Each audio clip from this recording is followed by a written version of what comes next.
শিখা ছোট বোন সবাইকে সালাম দিয়েছে, সকলে সালাম নিবেন এবং সালামের জবাবটা ইনশাল্লাহ দিবেন।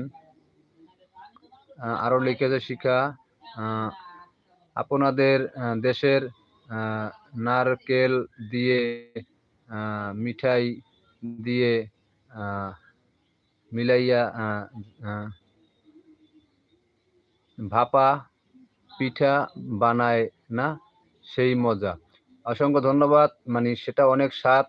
তোমার খেজুর গাছের গুড় আছে, তারপর তালের গুড় আছে, সেই গুড়গুলো দিয়ে এবং নারিকেল মানে একেবারে কিচি কিচি করে মানে কেটে তারপরে চাল মানে আতপ চাল মেশিনে কুটি মানে মানে ভাঙিয়ে গুঁড়া তৈরি করে পাউডার, তারপরে সেটা দিয়ে তোমার ভাপা পিঠা তৈরি করে এবং খুব মানে নতুন চাল হলে সেই স্বাদ, সেই সুগন্ধ, খেতে ভারী মজা লাগে।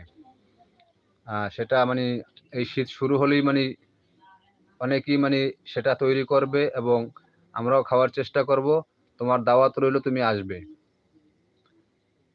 বরিশালে আসবে, মানে টাটকা ইলিশ মাছ খেয়ে যাবে এবং সমুদ্রের আরো বিভিন্ন তাজা মাছ, সাথে বিভিন্ন আইটেমের পিঠা। এটা বরিশাল শহরের ঐতিহ্য। তারপরে লিখেছে শিখা, লিখেছে